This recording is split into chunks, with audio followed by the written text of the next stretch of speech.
La salud es lo más preciado del ser humano. La pandemia fue un recordatorio de ello. Por eso, la Fundación Santa Fe de Bogotá crea Cuida tu Salud.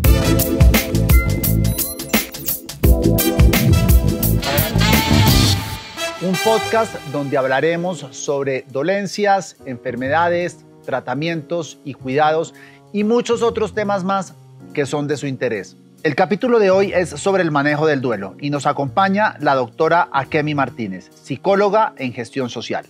Doctora Martínez, bienvenida a Cuida tu Salud. Un abrazo para todos ustedes y Diego, mil gracias por esta invitación. Doctora, vamos a hablar de un tema que a mí me resulta complejo por todas las implicaciones que tiene y es el duelo. ¿Es tan difícil hablar de duelo? Diego, sí, realmente es un poco complicado porque en nuestra cultura occidental hablar del tema de la muerte no es muy común. Es algo a lo cual todavía le tememos. Entonces la gente prefiere evitar tocar el tema para poder trabajar en él. ¿Qué es el duelo exactamente? Diego, el duelo es un proceso tanto físico como psicológico que se da después de una pérdida. Pero aquí tienes que tener en cuenta que esta pérdida debe ser de algo significativo. Podemos estar hablando de una persona, de una mascota, de una situación como tal, de una relación, de algún evento que para ti sea importante. Y lo realmente súper importante aquí es que tengas en cuenta que es algo universal, es algo único y que en ocasiones puede doler más o puede doler menos. Cuando usted dice que es único, ¿qué quiere decir? ¿Que todas las personas lo experimentan de una manera diferente? Sí, realmente sí. El afrontamiento del duelo está sujeto a muchas variables de cada persona, variables personales, y esas variables están sujetas a todas las experiencias, vivencias y de una u otra forma habilidades psicológicas que pueda o no tener la persona. O sea, con lo primero que me quedo es que el duelo no necesariamente se asocia con la muerte. También puede haber un duelo porque se termina algo. Exactamente. ¿Qué tipos de duelo hay?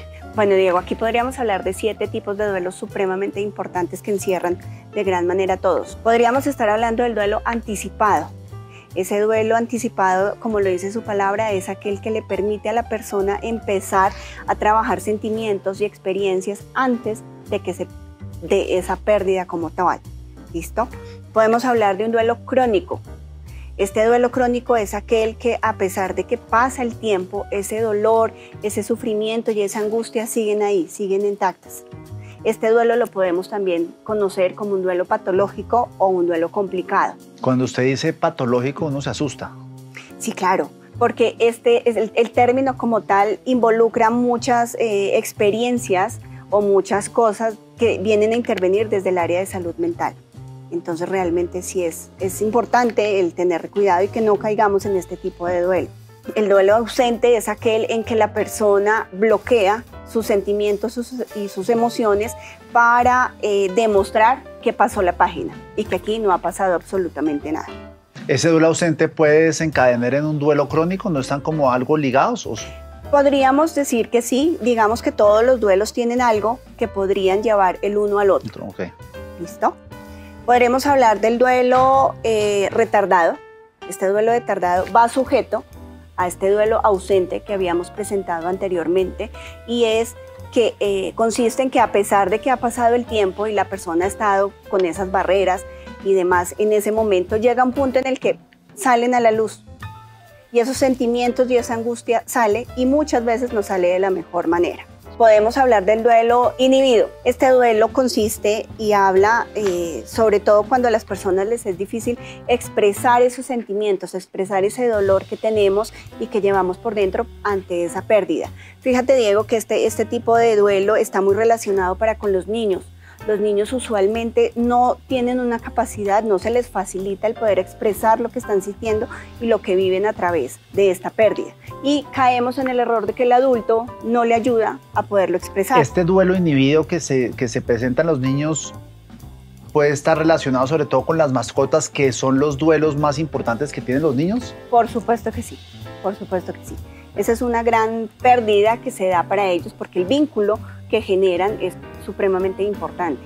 Ese apego que generan para con ellos. O sea, por ejemplo, una hija mía lloró pero como por 3 días porque se le murió un pez que teníamos en la casa. A mí pues se me hizo una cosa, como va a llorar por una cosa tan que está ahí en la pecera, pero para ella fue muy duro, entonces yo creo que ahí se pudo haber manifestado eso. ¿Qué efectos tiene cuando uno ignora el duelo de un niño? Lo que pasa es que cuando tú ignoras el duelo de un niño, les estamos negando esa posibilidad de que puedan expresar lo que están sintiendo, ese dolor, esa angustia, ese temor.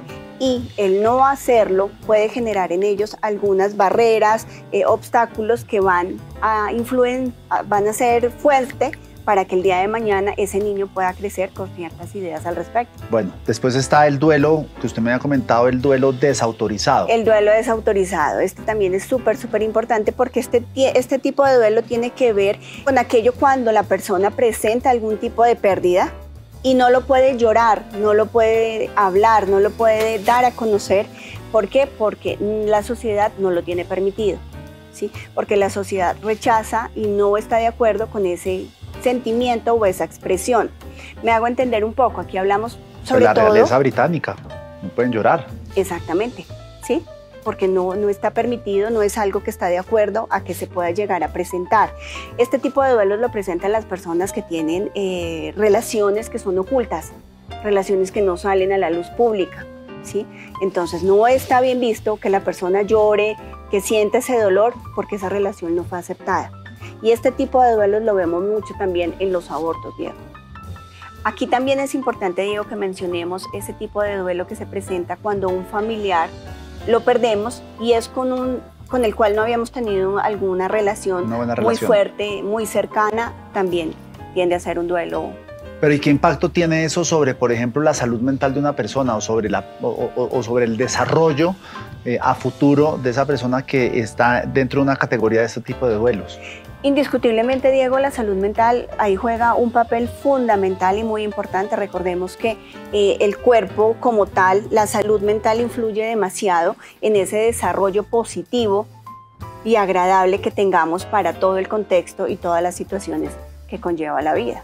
Bueno, y falta el duelo distorsionado. Podríamos decir que es el que se está viviendo en estos momentos de una manera más repetitiva y cotidiana, pues por toda la situación de la pandemia y demás que esto ha traído, porque el duelo distorsionado está relacionado con esos duelos que se presentan de manera muy seguida, donde no tengo un periodo de tiempo que me pueda ayudar a hacer una buena elaboración y poder entender un poco la situación de todo el contexto que está pasando. ¿Cómo es la mejor forma de abordar el duelo y hay alguna forma en particular para abordar cada uno de estos 7 o existe una sola forma que le serviría a uno para tratar los 7 duelos que hemos mencionado anteriormente? Diego, aquí es importante que mencionemos, no tenemos un manual, una guía o algo que nos diga el paso a paso para poder afrontar y tener una buena elaboración del duelo. Como lo mencionamos anteriormente, el duelo es un proceso único y depende de muchas variables y de muchas cosas en el contexto que nos permitan el poderlo desarrollar.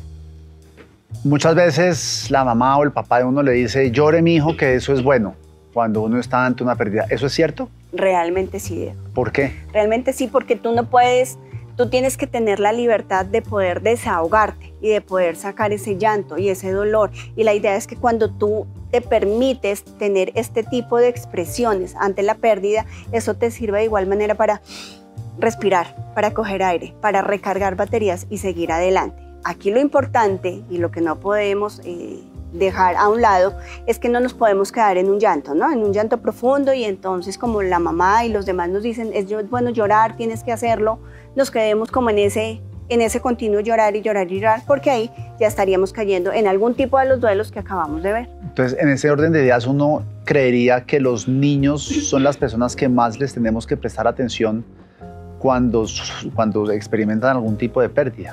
Sí, en este orden de ideas, tú lo acabas de mencionar, Diego, los niños y los adultos mayores son las personas más vulnerables que se ven enfrentadas a un tipo de duelo y pérdida. ¿Por qué los adultos mayores sí? Pues por la lógica que tú estás diciendo, el adulto mayor ya sabe que se está cumpliendo el ciclo de su vida, ya han tenido pues una madurez a lo largo de muchos años de experiencia de vivir, porque ellos entran dentro de ese grupo de personas más vulnerables al duelo. ¿Por qué, Diego? Porque en este caso el adulto mayor le tenemos que prestar igual atención significativa para poderlos escuchar, para poder saber qué es lo que está pasando, cómo lo están sintiendo. Como tú lo dices, sí, a raíz de que ellos han vivido, han tenido algunas experiencias, ellos ya han pasado por tipos de pérdidas, duelos, porque ya directamente por su edad y demás los han podido desarrollar. Pero el no poder elaborar o no poder estar y generar un buen acompañamiento del duelo no nos va a permitir que ellos puedan elaborarlos de las maneras más adecuadas. Podemos encontrar adultos mayores que son muy callados, que están retraídos, que no quieren hablar, que ya no quieren comer. Entonces, cuando tú dejas de hacer esa búsqueda o estar acompañando al adulto en ese momento, este tipo de cosas pasan. Y son cosas que realmente para ellos pues no son las más adecuadas. O sea, pero esto entonces termina eventualmente afectando su salud. Claro que sí. O sea, es importante. El duelo es algo único y como lo vimos en un comienzo, podemos presentar cantidad de duelos, no solo por la pérdida de una persona. El hablar sobre ello, el escuchar y dar esas herramientas que nos puedan ayudar a ir afrontando y desarrollando cada vez más estrategias es algo fundamental para el desarrollo de la vida. Doctora Martínez, usted mencionaba una pérdida de la autonomía, pero no entendí muy bien cuando estábamos hablando sobre esto, ¿cómo se pierde la autonomía? Bueno, la autonomía, estamos hablando del adulto mayor, ¿cierto? El adulto mayor pierde su autonomía cuando tiene que depender del otro para poder hacer las cosas que usualmente él hacía solo. Entonces, que tiene que ir al banco a cobrar la pensión. No, un momento, porque ya el abuelo o el adulto mayor ya no lo puede hacer solo porque corre riesgo, porque su vista ya no se lo permite y porque es un peligro como tal que él vaya solo. Entonces ya genera una dependencia de otro para hacer una actividad que era cotidiana. O sea, ahí también es una especie de duelo el que uno tiene que afrontar cuando sus capacidades físicas ya le impiden hacer cosas que hacía normalmente. Por supuesto. Por supuesto, un duelo súper importante para ellos también cuando se pensionan, cuando han tenido todo un historial laboral y demás, y llega el momento en el que ya cumplieron su ciclo y la empresa les dice ya, es hora de pensionarse, o uno mismo toma la decisión de poderlo hacer. Eso hay que tenerle mucho cuidado, hay que saberlo manejar, porque el no poder hacer un buen desarrollo te bloquea. Los niños que cambian de colegio, que dejan a sus amiguitos de toda una vida detrás, los papás también solemos ser muy tranquilos con eso. Ay, ya chinos, o sea, usted se cambió de colegio, va a tener nuevos amigos, va a tener un nuevo ambiente, deje de llorar y aquí la vida sigue. Por supuesto, Diego, el adulto tiende a quitarle importancia a esos eventos y resulta que no son sanos, porque el niño en su colegio ha creado esos vínculos, esos apegos, esos amigos con los cuales se entiende, con cuales interactúa, hasta con el mismo docente que tenga. Y nosotros como adultos creemos que ya el cambiarlo para poder tener otros beneficios ayuda al niño, pero resulta que le estamos trayendo algo más que no debemos olvidar. No digo que esté mal en cambiar el niño, porque si uno como adulto lo quiere cambiar es por mejorar en algún aspecto, en alguna parte, pero no hay que descuidar el duelo que el niño podría presentar ahí. Estamos hablando de las personas más vulnerables, que son los de la tercera edad y los niños. Pero ¿qué pasa con ese grupo de personas que están entre los 20, 55, 60 años, que de repente uno pierde el trabajo, ahí se le baja a uno la autoestima, quedan muy afectados? Ahí, ¿cómo se vive ese duelo? Total. Volvemos a lo mismo que habíamos mencionado anteriormente, Diego. Las habilidades psicológicas que tenga la persona para poder afrontar las pérdidas de acuerdo a las experiencias, a las vivencias y de una u otra forma a lo que nos hayan inculcado en el contexto de nuestro desarrollo como personas, es algo que nos va a ayudar a poder afrontar de la mejor manera esas situaciones particulares. Una persona que no tenga una autoestima, un amor propio, o que no tenga esas habilidades de decir, bueno, vamos para adelante, esto lo puedo sacar, indiscutiblemente cuando se quede sin trabajo va a quedar bloqueada y va a tener muchos inconvenientes que lo van a anular a él como persona y le va a ser mucho más difícil el poder afrontarlas y salir adelante. ¿Qué etapas tiene el duelo para aquellos que lo estén atravesando, aquellos que sepan que van a vivir una situación así? ¿Cómo se segmenta? Con relación a las etapas del duelo, en la literatura podríamos encontrar cantidad de información. Aquí vamos a hablar sobre Elizabeth Kubler. Ella es una psiquiatra, escritora, estadounidense. Ella durante muchos años le gustó tratar y quiso entender un poco todo lo que tiene que ver el cuidado paliativo. Durante todo ese tiempo que estuvo acompañando a los pacientes en etapa final de vida o a los pacientes terminales, encontró y pudo desarrollar un modelo de las 5 etapas que tiene el duelo, donde lo que ella busca es podernos dar a conocer cómo se comporta la persona durante el proceso del duelo. Aquí esas 5 etapas rápidamente podemos hablar de la etapa de la negación, no aceptamos lo que está pasando. La etapa de la ira, aceptamos esa pérdida, pero peleamos y chocamos absolutamente con todo el mundo, con todos los que tengan que estar relacionados con esta pérdida, hasta con uno mismo. Tenemos la negociación, donde yo entro con esas personas que yo creo culpables de entrar a negociar un poco, bueno, cuál es la situación y demás. Tenemos la depresión, que indiscutiblemente es una de las más grandes y más significativas, a las cuales si se llega a esta etapa tenemos que ponerle mucha atención y mucho cuidado. Y por último tenemos la etapa de la aceptación. Que es cuando uno ya sabe, pasó esto. Exactamente, y queremos poder retomar. ¿Y es siempre en este orden? Las etapas del duelo no son lineales, no quiere decir que una trascienda a la otra o que dependa de la otra, no, para nada. Pueden ir en paralelo. Pueden ir, exactamente. O pueden arrancar uno. O simplemente no puedes pasar por esas etapas, porque todo está sujeto a esas herramientas, a ese aprendizaje interior que tú tengas. ¿Cómo saber, doctora, que uno está avanzando bien en este tema del duelo, que usted lo está viviendo de manera correcta y que no se está yendo hacia la depresión? Bueno, acá es importante, Diego, el hecho de que miremos y seamos conscientes. Si estamos, a pesar de que tenemos esta pérdida, este sufrimiento y este dolor, somos capaces de ver un poco más allá sobre querer la vida, avanzar en el desarrollo de mis actividades cotidianas. Ese tipo de cosas nos ayudan a darnos cuenta de que estamos en un buen proceso. Es como todo, esto no puede ser de la noche a la mañana que ya pasó. Pero sí, si vamos viendo que queremos seguir adelante, que poco a poco las cosas están cambiando y que las estamos viendo desde una mejor óptica o una mejor visión, eso es un buen indicador. ¿Cuánto tiempo puede durar un duelo? Un tiempo exacto no lo hay. Todo está sujeto a las condiciones, al contexto, a las experiencias y a las vivencias de la persona. Podríamos estar dando un tiempo estimado, 1 año y medio, 2 años, como para que se pueda dar todo este proceso. Pero vuelvo y repito, todo depende de esas habilidades interiores que tenga cada persona. ¿A quién acude uno? O sea, es decir, si yo ahora estoy atravesando un duelo, independientemente de cuál sea, si usted me pregunta, no tengo ni idea a dónde llamar o a quién llamar. Aquí es importante que recordemos que podemos acudir al profesional de la salud. El profesional de la salud lo podemos ubicar a través de las EPS, de las aseguradoras. Hay distintas herramientas que nos pueden ayudar para poderlos identificar o con un conocido. ¿Está ligado directamente con salud mental? ¿El duelo es salud mental? El duelo tiene que ver con la salud mental, ¿sí? Pero acudimos a algún profesional cuando vemos que no se nos está saliendo como de control, que esas características están siendo un poco cada vez más fuertes y no son tan fáciles de afrontar o salir adelante de cada una de ellas. Nos puede acompañar perfectamente un amigo, una persona que esté ahí y que nos ayude poco a poco a través de diferentes estrategias, siempre y cuando yo las permita para que pueda elaborar un buen proceso de duelo. A aquellos que no somos expertos en este tema de los duelos, ¿cómo podemos ayudar a una persona sin caer en la irresponsabilidad o en decirle cosas que no corresponden?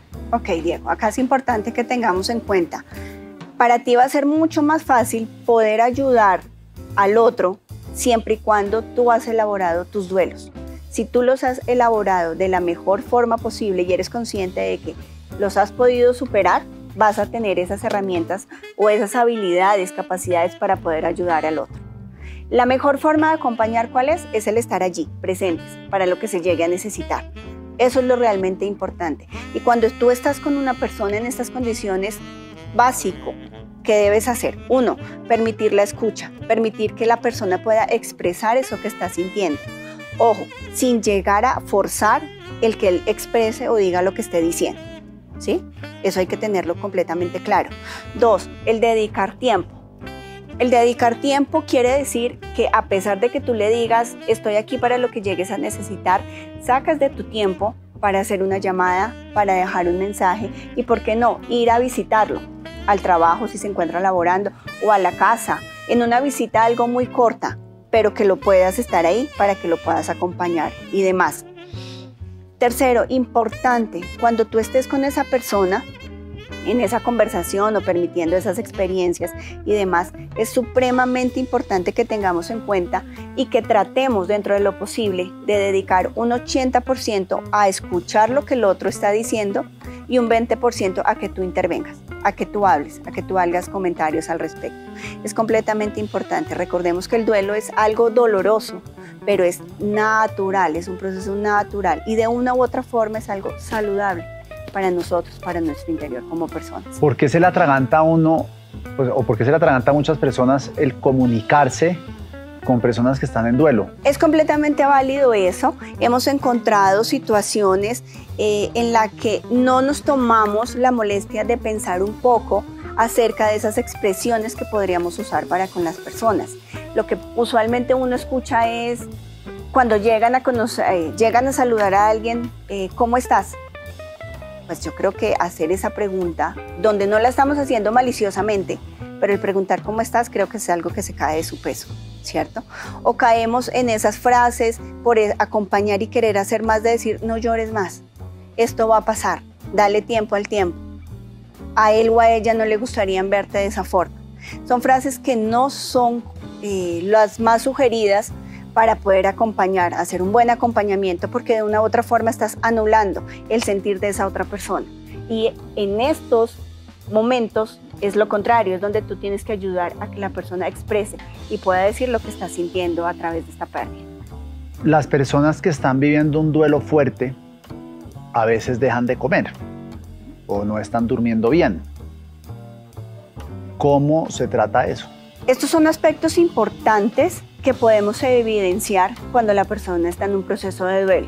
Tú, cuando estés acompañando, si lo estás detectando y evidencias que es algo que está pasando, debes hablar con esa persona para hacerle énfasis y que ella pueda caer en cuenta de que el comer es fundamental. Obviamente no vas a comer en las mismas proporciones y en las mismas cantidades o veces que lo hacías cotidianamente, pero sí es importante que puedas consumir algún tipo de alimento que te ayude a tener esas energías que va a necesitar tu cuerpo para poder seguir adelante poco a poco. Ahí tenemos que entrar mucho en esa camaradería que tienes tú con la persona, que te puede permitir el poderlo ayudar y orientar. La paciencia para ti que acompañas también es súper importante y fundamental en el proceso. La Fundación Santa Fe de Bogotá es experta en el tema de duelos, pero ¿qué es lo que hacen? ¿Cómo tratan? ¿Cómo abordan al paciente? ¿Cómo abordan a sus familiares para que vivan un momento que usted está diciendo es un momento que es bueno vivir el duelo? El duelo es positivo. Si se sabe llevar, es algo que nos hace madurar, que nos hace crecer, que nos hace valorar lo que realmente es importante. ¿Dónde entra la Santa Fe en todo este proceso? Aquí es importante, Diego, que traigamos a colación y que recordemos un poco cuál es nuestra filosofía. Nuestra filosofía indiscutiblemente tiene que ver con el hecho de brindar una atención cálida, empática y compasiva para nuestros pacientes, familias y nosotros mismos como colaboradores. Siempre buscando dar respuesta a esas necesidades particulares que tenemos en el momento. Eso es lo fundamental. En este orden de ideas, cuando hablamos de nuestros colaboradores que estén pasando por alguna pérdida o alguna situación de duelo, como tal, tenemos nuestro programa de Me Cuido para Cuidar, el cual cuenta pues con profesionales encargados, está muy de la mano con el área de salud del trabajo, y están muy atentos de mirar qué es lo que está pasando, de buscar esos espacios para que puedan conversar, para que puedan hablar y de una u otra forma se brinden esas herramientas para poder tener una buena elaboración del duelo. Cuando ya estamos hablando de lo que es el paciente y la familia, aquí entra mucho a ver el rol del papel, el rol que tiene el personal de salud. Es muy importante porque nuestro rol como tal entra a ser parte fundamental de los duelos anticipados. Aquí en el hospital encontramos pacientes donde tristemente se les diagnostica que entran en etapa final de vida, que son terminales. Entonces, la comunicación, esa empatía, esa calidez con la que tratemos a nuestro paciente y la familia es algo que nos va a ayudar muchísimo y va a ser algo favorable para ese desarrollo del duelo que va a tener nuestras familias. Aquí en la Fundación contamos con el programa de acompañamiento al final de vida, el cual busca poder detectar este tipo de pacientes y poder velar porque realmente todos reciban una atención integral en todo sentido. ¿El duelo se puede evitar? A todo lo que tú le pongas una carga emocional importante, en el momento que tú lo pierdas vas a generar un duelo. Y ese duelo va a ser fácil o va a ser difícil, todo dependiendo de esas estrategias y herramientas internas que tú tengas. ¿Qué opina usted de esta ley que se está promulgando o que está sonando en el Congreso, y es de darle unos días de licencia a las personas que pierdan sus mascotas? Fabuloso, fabuloso, Diego. Soy fan número 1 de esta iniciativa que se tiene y cruzo los dedos para que realmente se pueda dar de manera positiva. ¿Por qué? Hoy en día, Diego, porque hoy en día la mascota entra a ser parte de tu núcleo familiar, entra a ser algo muy importante en ti.